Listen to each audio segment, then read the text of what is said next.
They told you the Omega was the weakest link. They told you that when a wolf is rejected by their mate, it's because they were broken, flawed, or useless. You've heard the fairy tales where the prince saves the girl and makes her a queen. But this isn't a fairy tale.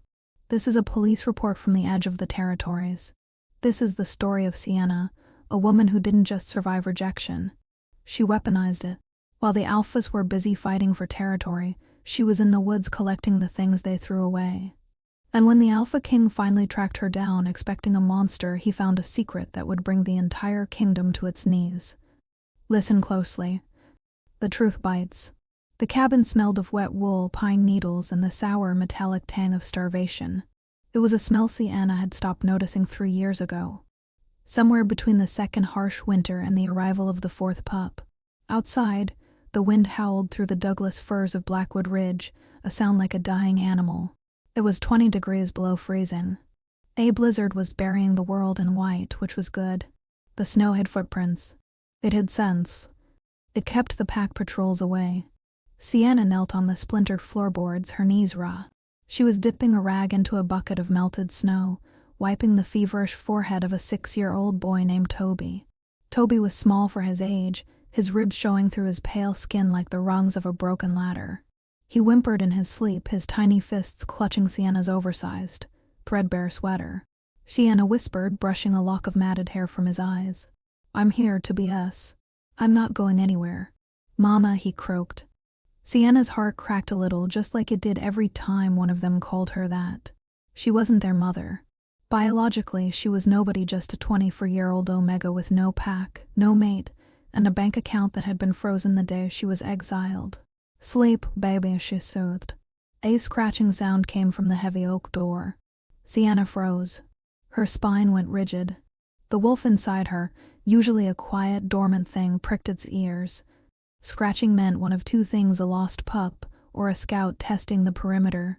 She stood up, grabbing the iron fire poker she kept by the hearth. She moved silently, her socks sliding over the wood. She peered through the crack in the boarded-up window.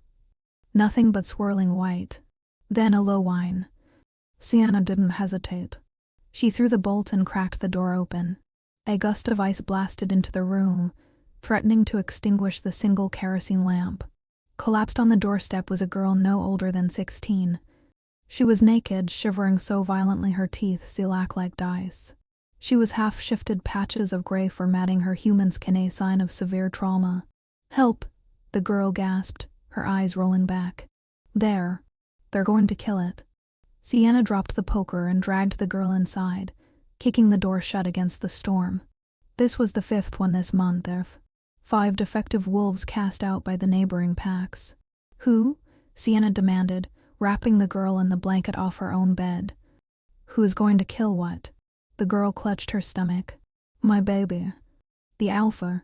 "Alpha," Elias said. "It's a runt. Said it breaks the bloodline." "Elias?" The name hit Sienna like a physical blow. Elias was the Alpha of the Silver Creek pack. He was powerful, charismatic, and cruel. He was also the mate who had rejected Sienna 4 years ago. Sienna looked at the girl Grisella, she would later learn, and saw the terrified look of a mother who had run through a blizzard to save her unborn child. It was the same look Sienna had seen in the mirror the day she left Silver Creek. "You're safe," Sienna said, her voice hard as granite. "You're in the dead zone now. Elias's laws don't reach this cabin." She didn't know how wrong she was. While Sienna tended to the girl heating up the last can of tomato soup on the wood stove, she didn't hear the hum of engines cutting through the storm 3 miles away. She didn't see the thermal drones hovering above the tree line, their red eyes fixated on the heat signature of the cabin. She was too busy trying to keep 7 rejected children and 1 pregnant runaway alive on a mountain that wanted them dead. The lost pups, the locals called them in hushed tones at the dive bars in the nearest human town. They were the runts, the mutes, the ones born without a shift, or the ones who shifted too early. The waste of the werewolf hierarchy. The Council of Elders decreed that such defects were to be mercifully euthanized to keep the species strong. Sienna was the only thing standing between them and that mercy. But tonight the game was changing. Because the engines approaching weren't just pack patrols. They were heavy armored SUVs with government plates. And leading them wasn't Elias. It was Dorian Steele, the Alpha King. Dorian Steele hated the cold. It reminded him of the cell he'd been born in before his father reclaimed the throne. Now, at 32, Dorian was the most feared predator on the continent. He was 6'4" of corded muscle and lethal instinct, wearing a tactical coat that cost more than most people's houses. He sat in the passenger seat of the lead SUV, watching the thermal display on the dashboard.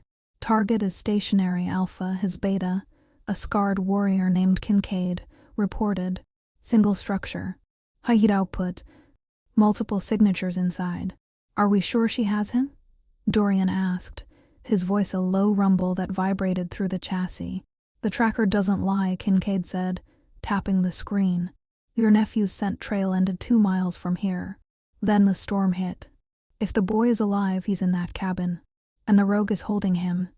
Dorian clenched his jaw. His brother, the Alpha of the Northern Territories, had died in a car crash 2 weeks ago.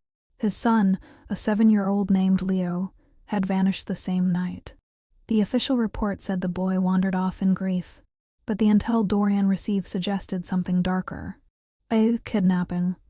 A ransom plot orchestrated by a rogue Omega living in the dead zone. A woman named Sienna. We take her alive, Dorian ordered. I want to know who paid her to take a royal heir. And if she fights? She's an Omega, Kincaid. She won't fight. She'll submit. The convoy stopped at the foot of the ridge. The snow was too deep for the tires. Dorian stepped out, the wind tearing at his dark hair. He didn't need a jacket. His alpha blood ran hot. He signaled for the tactical team to fan out. They moved like shadows up the slope. Inside the cabin, Sienna felt the shift in the air before she heard anything. It wasn't a sound. It was a pressure, a heaviness in her chest. The wolf inside her whimpered and curled into a ball. Alpha, a powerful one. Everyone into the cellar, Sienna whispered. The kids knew the drill. Toby, the 6-year-old, grabbed the hand of a blind girl named Maya. They moved a heavy rug, revealing a trapdoor. Go, Rowiana hissed. Don't make a sound, no matter what you hear. But Sienna, Grisella started, clutching her pregnant belly. Down, Sienna shoved her gently but firmly. She dropped the trapdoor and kicked the rug back over it. She looked around the room. It was filled with evidence. Small shoes. Drawings on the wall. Extra bowls. She couldn't hide that. She could only hide the bodies. She grabbed the fire poker again. It felt pathetic in her hand. The door didn't just open. It exploded inward, splintered off its hinges by a single powerful kick. Sienna flew backward, crashing into the kitchen table. Wood shattered. The kerosene lamp wobbled but stayed lit, casting long, dancing shadows. Figures swarmed the room. Black tactical gear. Assault rifles. The red dots of laser sights danced across her chest. On her knees, hands where I can see them. Sienna scrambled up, backing against the stove, holding the poker like a sword. Get out of my house. Then the sea of black uniforms parted. A man walked in. He had to duck his head to clear the doorframe. He brought the scent of ozone and storm with him, overpowering the smell of the soldiers. His eyes were the color of steel, and they locked onto hers with a weight that made her knees buckle. Dorian Steele. Sienna recognized him from the news feeds she used to watch in her old life. The king who executed traitors with his bare hands. Dorian looked at the woman trembling against the stove. She was thin, her cheekbones sharp enough to cut. She wore layers of mismatched men's clothing and boots that were held together with duct tape. She looked nothing like the mastermind kidnapper he had imagined. She looked like a cornered rat. Where is the boy? Dorian asked. His voice wasn't loud, but it silenced the wind outside. I don't know who you are, Sienna lied, her voice shaking but defiant. I live alone. Dorian stepped closer. He sniffed the air. Underneath the smell of fear and wood smoke, he caught it. The scent of rain and vanilla. Leo and something else. Something sweet, like wildflowers. It was her scent. It hit him in the gut, confusing his wolf for a split second. He shoved the feeling down. Do not lie to me, Omega, Dorian growled. I can smell him. I can smell the others too. You're running a trafficking ring out of a shack. Or trafficking? Sienna let out a hysterical laugh. Is that what they told you? Beta Kincaid, Dorian commanded without looking away from her. Search the perimeter. Tear this place apart. They know, though. Sienna lunged. It was a foolish move. She swung the iron poker at the king of wolves. Dorian didn't even flinch. He caught the iron bar in one hand, stopping it inches from his face. The metal groaned under his grip. He looked at her, genuinely surprised by her audacity. An Omega attacking an Alpha? It was unheard of. He ripped the weapon from her grasp and tossed it aside like a toothpick. With his other hand, he grabbed her by the throat not to crush, but to pin her against the wall. "Listen to me," he snarled, his face inches from hers. "Give me the boy, and you live to see a trial. Keep fighting, and I will bury you under this cabin." Sienna couldn't breathe, but she didn't look away. She clawed at his wrist, her nails digging in. "He isn't yours. He is my blood," Dorian roared, his control slipping. "He is the heir to the north. He is a child," Sienna gasped out. "And I won't let you kill him like the others." Dorian frowned. "Kill him?" Before he could process her words, a sound came from beneath the floorboards. A muffled cry. Dorian's eyes snapped to the rug. He dropped Sienna. She crumbled to the floor, coughing. "Secure her," Dorian barked to the guards. He strode to the rug and threw it aside. He ripped the trapdoor open. The light from the lamp spilled into the hole. Dorian expected to seek ages. He expected to see chains. He expected to see a dungeon where a witch kept stolen children. Instead, he saw 7 pairs of terrified eyes looking up at him. They were huddled together on a pile of old mattresses wrapped in quilts.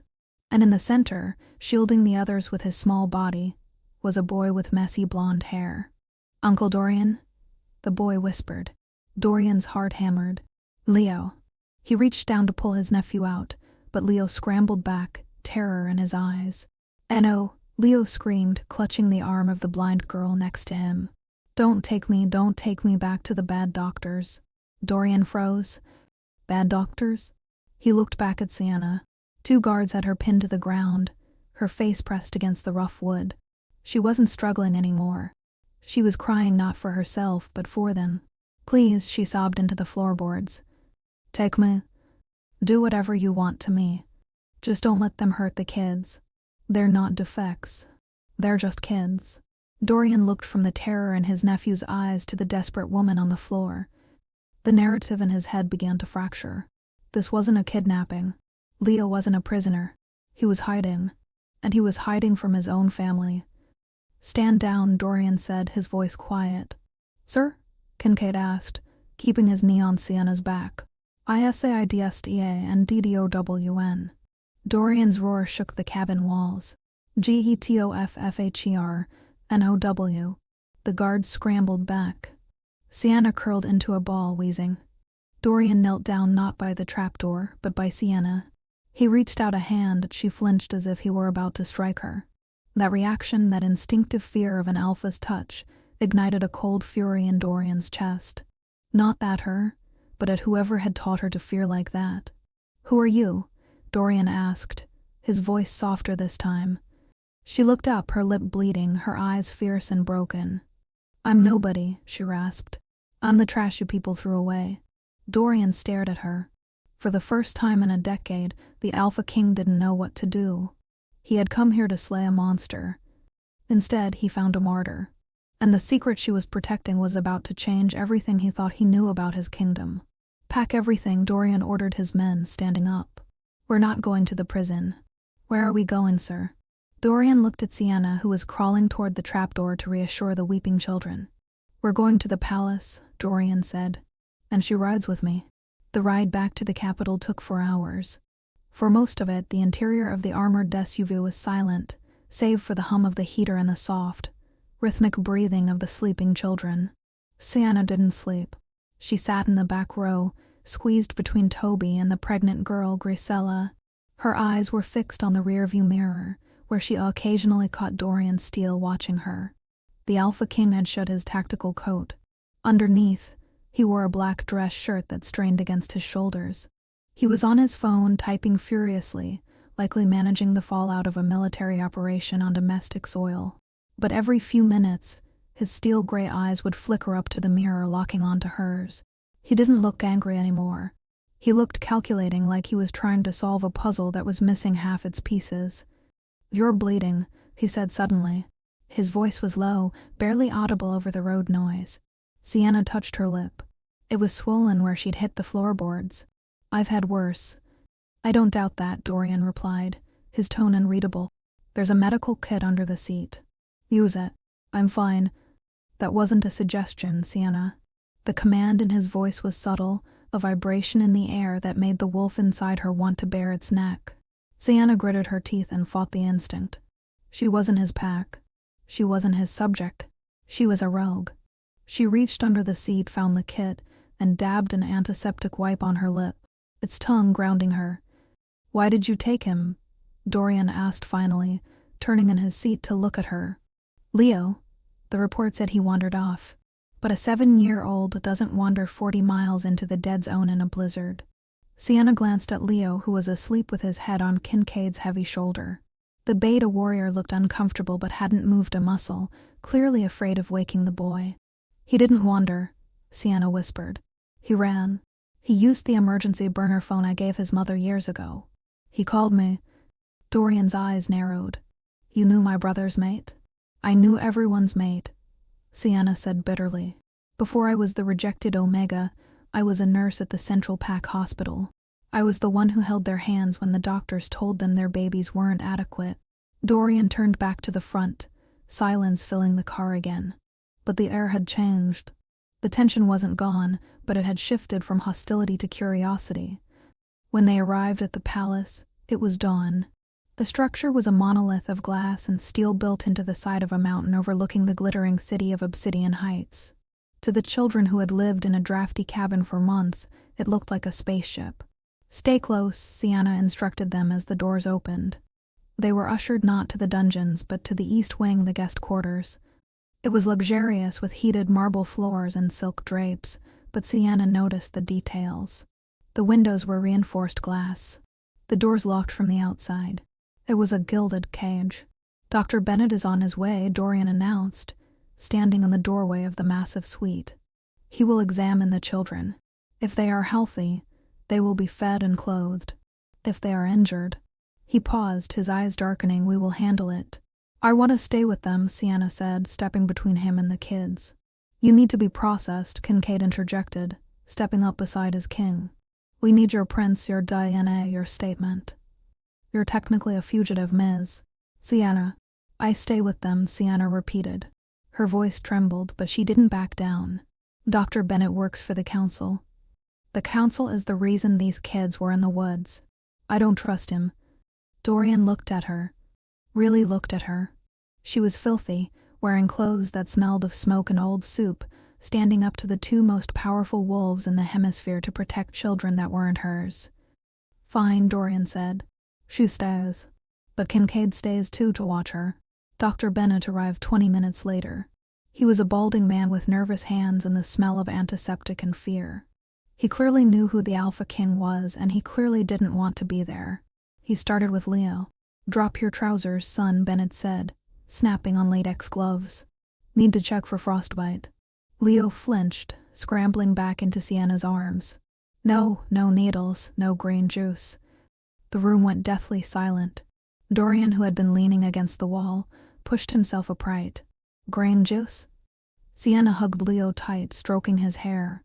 She looked up at Dorian, her eyes burning with a mixture of rage and vindication. "Tell him, Leo. Tell your uncle what the doctors gave you to make you shift." Leo sniffled, burying his face in Sienna's neck. They said I was broken because my wolf wouldn't come out. Daddy said the doctors had a special vitamin. But it burned. It felt like fire inside." Dorian walked over to the doctor. The king moved with the predatory grace of a tiger. "Dr. Bennett, what is the boy talking about?" I have no idea, Your Majesty," Bennett stammered, sweating. "Children have active imaginations. Standard vitamin B12 shots can sting." "Leo, show me the marks," Sienna cut in.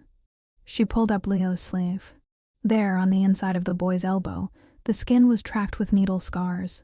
Some were old and faded, others were angry and red. It looked like the arm of a junkie, not a prince. "That's not B12, Sienna spat. That's compound versus even.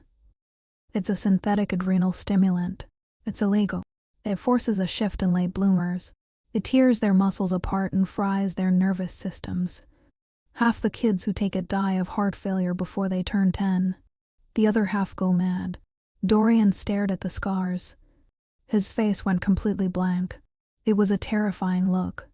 It was the look of a man who realized the monster wasn't in the woods. It was in his own house. My brother, Dorian said, his voice a hollow rasp. My brother allowed this.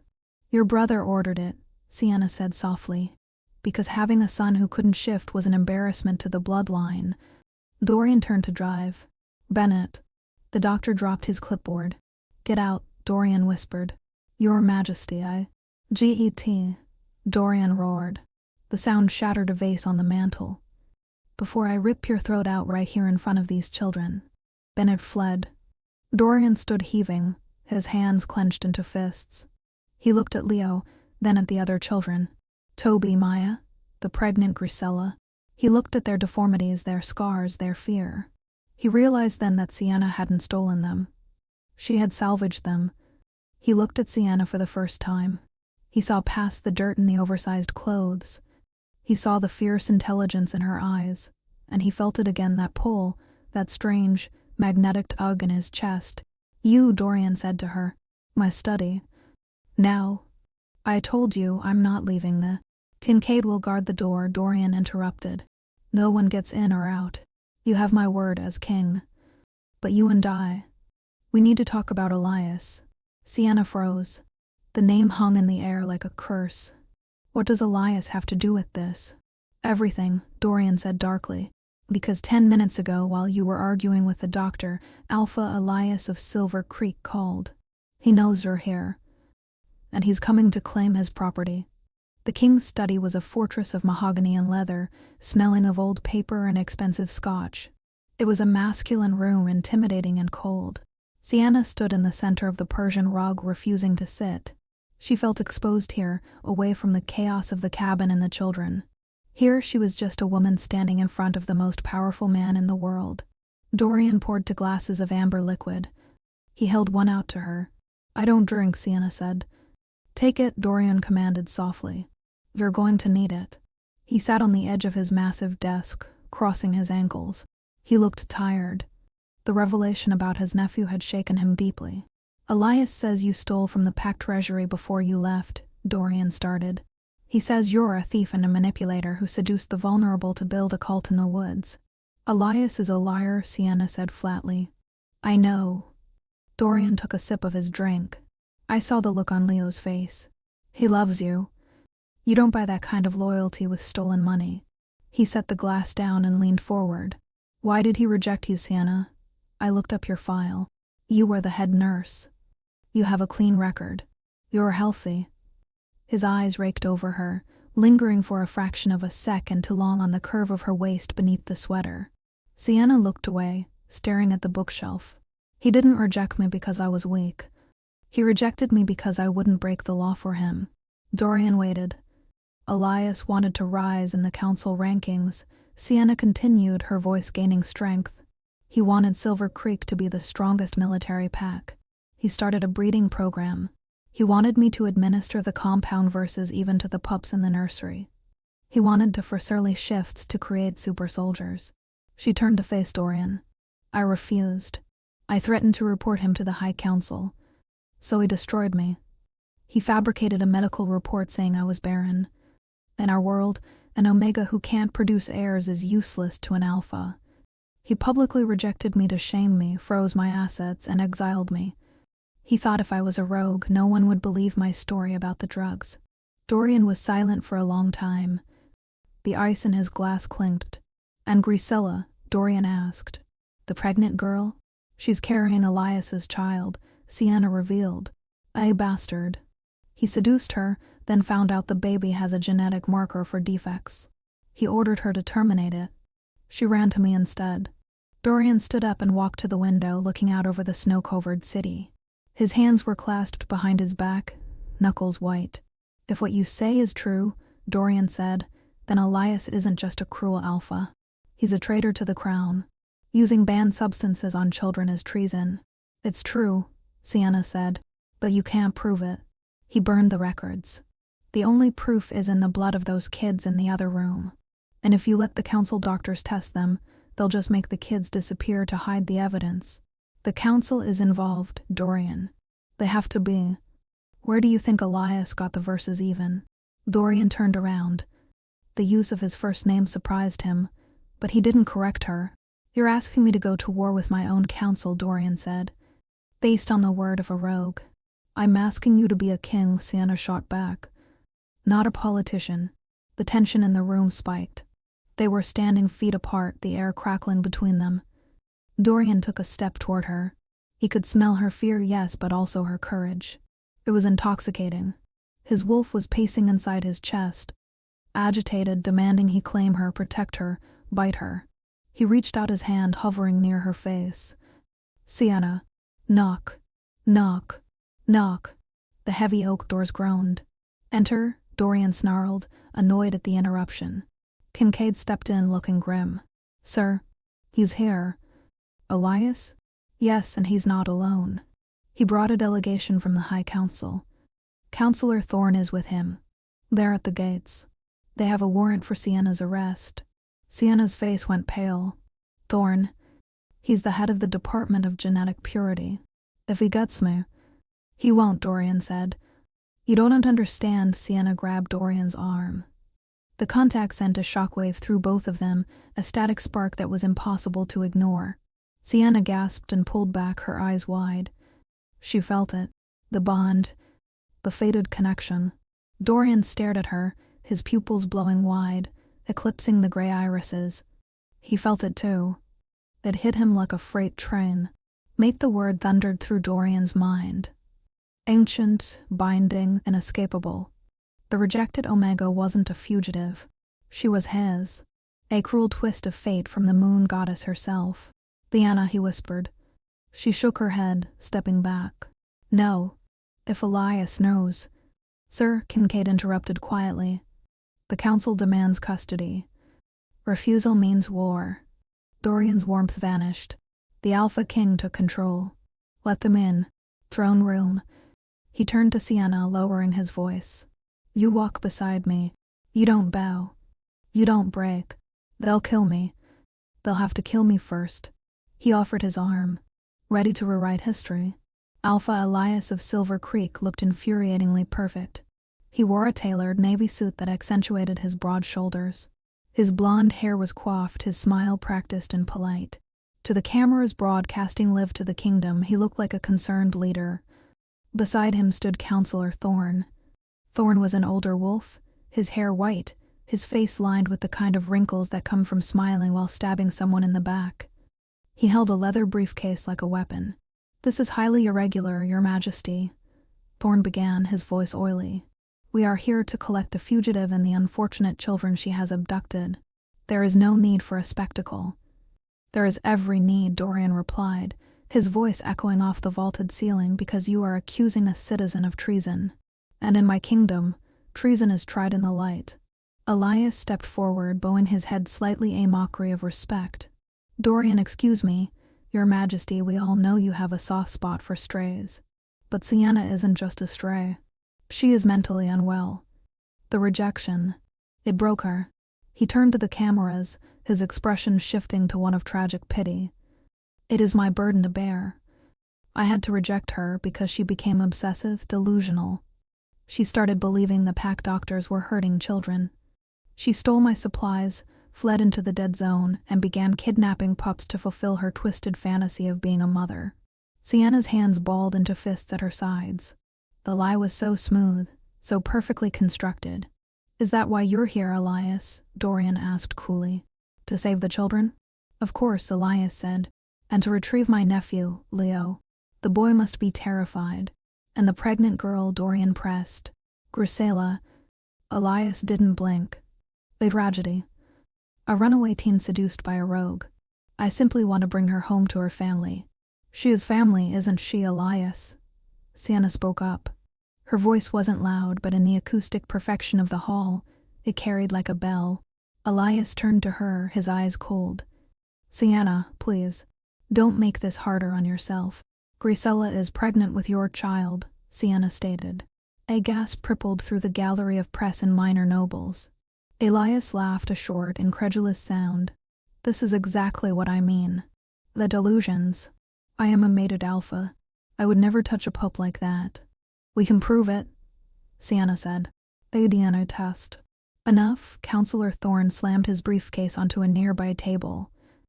We are not here to indulge in tabloid gossip. We are here for the law. Under Section 4, Paragraph 2 of the Genetic Purity Act, any wolf deemed biologically compromised or feral is to be remanded to the custody of the Department of Health for containment. Thorne pointed a bony finger at Sienna. That woman is an unregistered rogue harboring unregistered mutants. Hand them over, King Dorian, or be in violation of the Council's charter. It was a trap. Dorian knew it. If he refused, the Council could vote to strip him of his command for endangering the species. If he agreed, the kids would be dead by sunset. Those mutants, Dorian said, the growl creeping into his voice, are children. And one of them is my nephew. A nephew who failed to shift, Thorne sneered. A eugenetic dead end.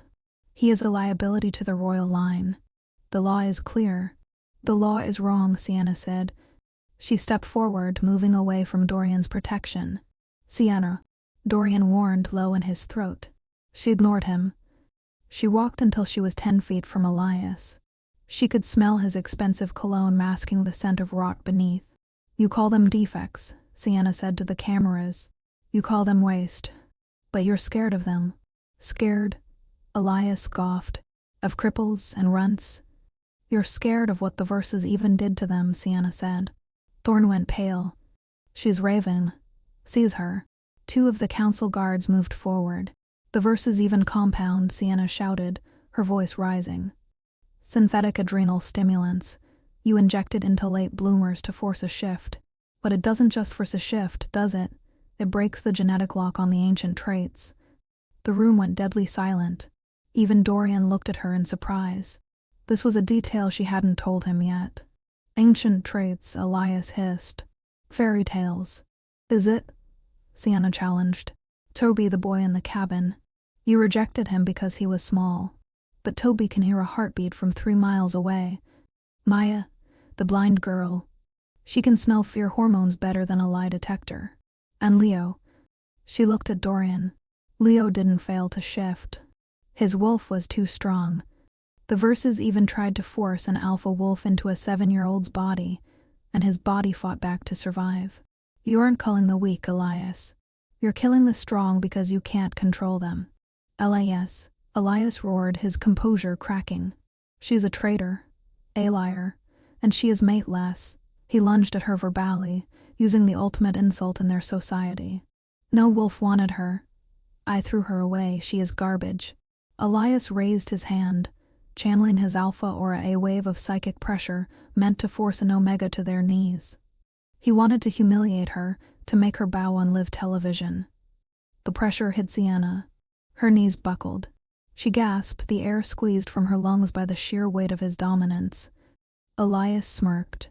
"C'est? Wake." He stepped closer, raising his hand to backhand her. Then the air in the room evaporated.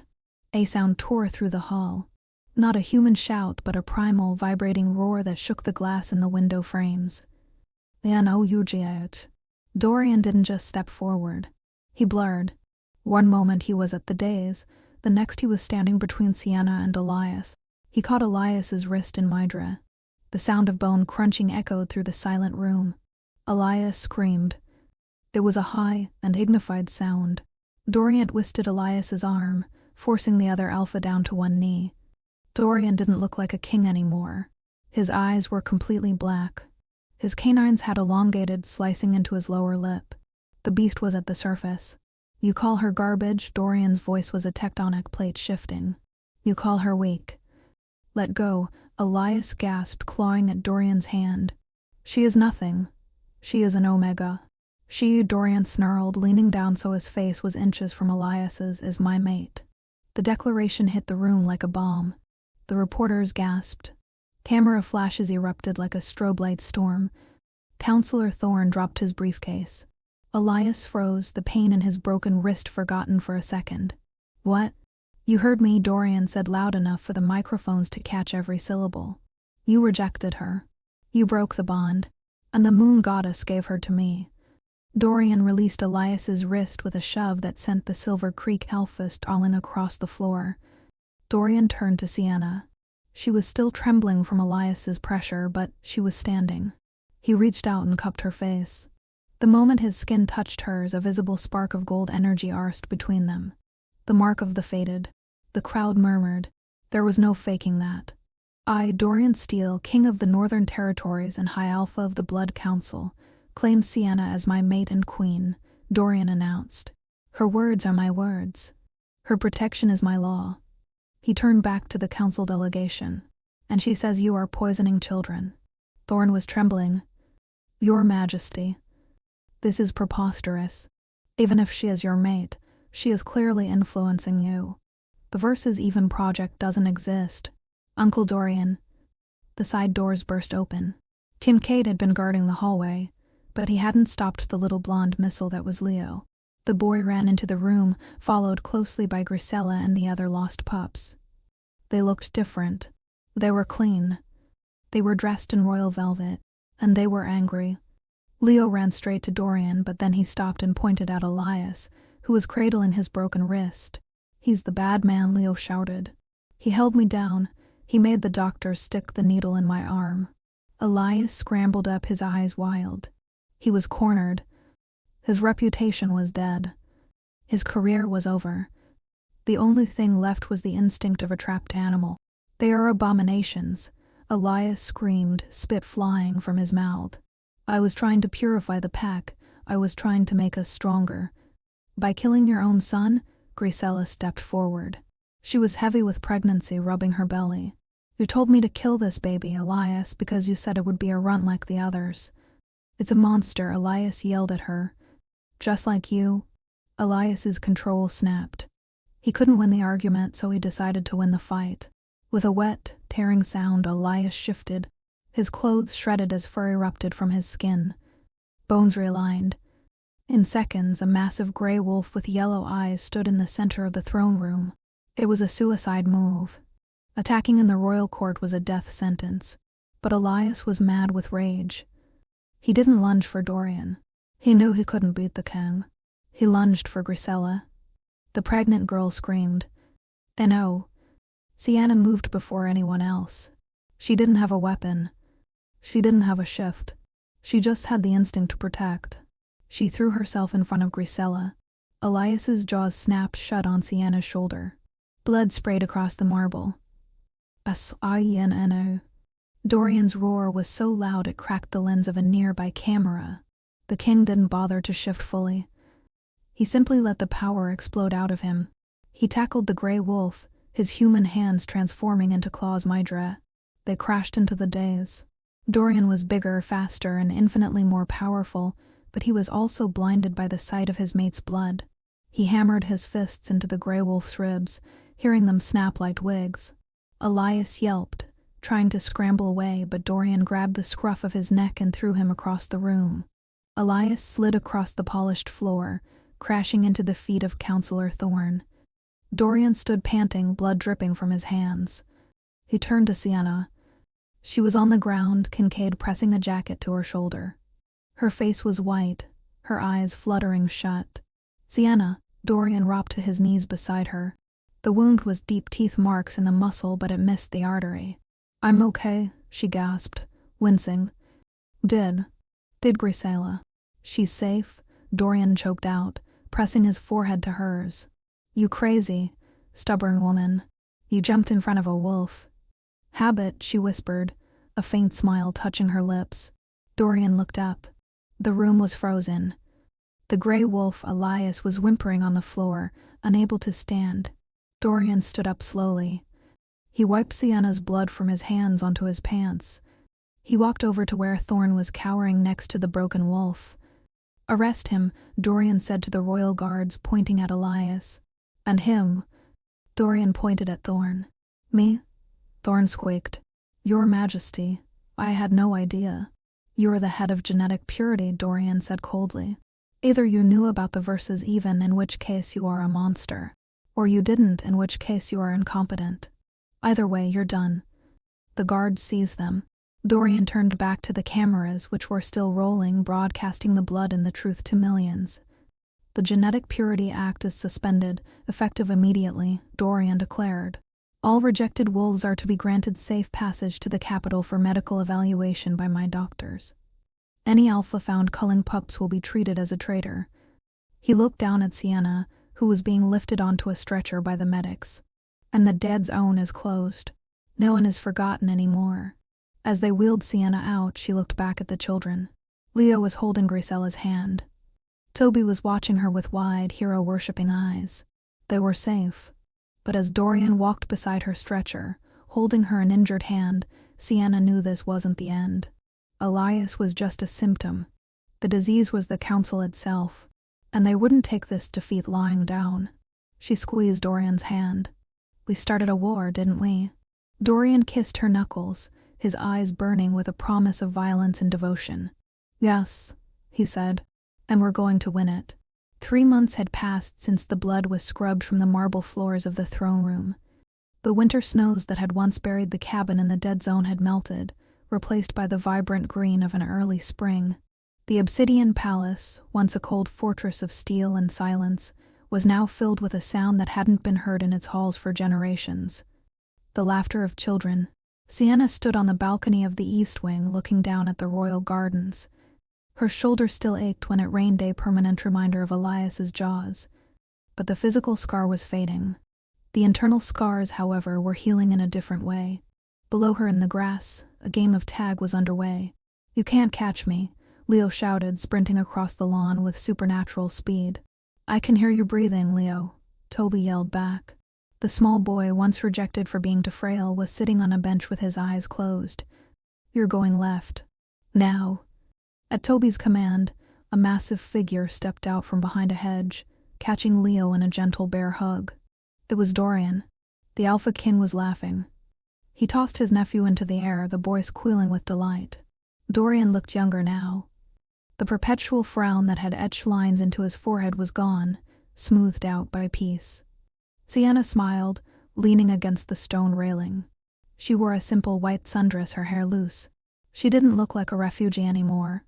She didn't look like a victim. He's good with them, a voice said behind her. Sienna turned to see Kincaid, the royal beta. He was holding a stack of files. He is, Sienna agreed. He's making up for lost time.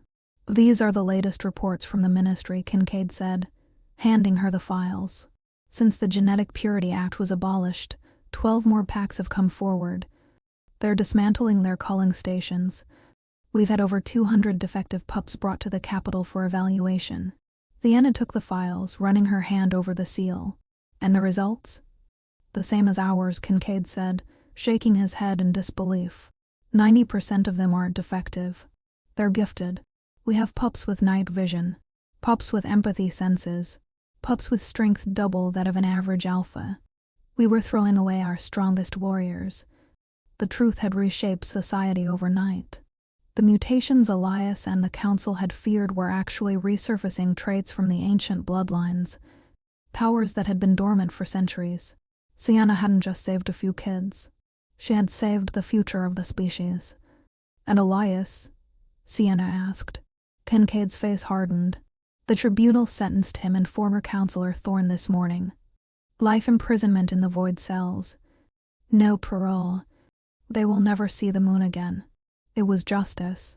Cold, hard, and final. S-I-N-N-A. The scream came from inside the palace, echoing down the corridor. It was a sound of pure agony. Sienna dropped the files. Grisella. She didn't run. She sprinted. She kicked off her sandals and tore through the halls, her Omega instincts flaring. Kincaid was right on her heels. They burst into the medical wing. Grisella was in the birthing bed, sweat plastering her hair to her forehead. Her face was contorted in pain. 2 nurses were hovering, looking panicked. What's happening? Sienna demanded, rushing to Grisella's side and gripping her hand. The baby is stuck, one of the nurses said, her voice trembling. The heart rate is dropping. We might have to operate. But Grisella is too weak for the anesthesia. No, Grisella gasped, crushing Sienna's fingers. Don't cut him out. Elias said he was a monster. He said he would kill me coming out. Elias was a liar, Sienna said fiercely, wiping Grisella's face. Look at me, Grisella. You are strong. You survived the woods. You survived the blizzard. You are going to do this. I can't, Grisella sobbed. I'm just a defect. I can't shift. The door banged open. Dorian strode in. He had sensed the distress through the bond with Sienna. What do you need? Dorian asked, his presence filling the room with a calming alpha authority. She needs strength, Sienna said. She looked at Dorian. She needs the pack. Dorian nodded. He understood. In the old ways, before the council sterilized everything with science, the alpha would lend his strength to the pack members during times of crisis. Dorian walked to the other side of the bed. He placed his large hand on Grisella's shoulder. Breathe, Grisella, Dorian commanded. It wasn't an order of dominance. It was a transfer of energy. Take my strength. It's yours. Grisella gasped as the alpha power flowed into her. Her color returned. Her eyes widened, flashing gold for a brief second. Push, Sienna whispered. Grisella screamed, a primal sound of effort and release.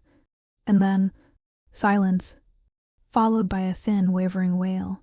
Sienna slumped against the bed frame, tears springing to her eyes. The nurse moved quickly, wrapping the infant in a warm towel. Is he? Grisella whispered, too afraid to look. Is he okay? Does he have claws? Or scales? The nurse turned, a look of wonder on her face. She handed the bundle to Grisella. He's perfect. Grisella looked down. It was a boy. He had 10 fingers, 10 toes, and a tuft of black hair. But when he opened his eyes, the room went still. One eye was the deep chocolate brown of his mother. The other eye was a swirling, luminous violet. Violet, Dorian breathed, leaning in. I haven't seen that eye color recorded in the archive since the first age. It's the mark of a truth seer. Sienna touched the baby's cheek. Elias wanted to kill him because he would have known. Known what? Grisella asked, rocking her son.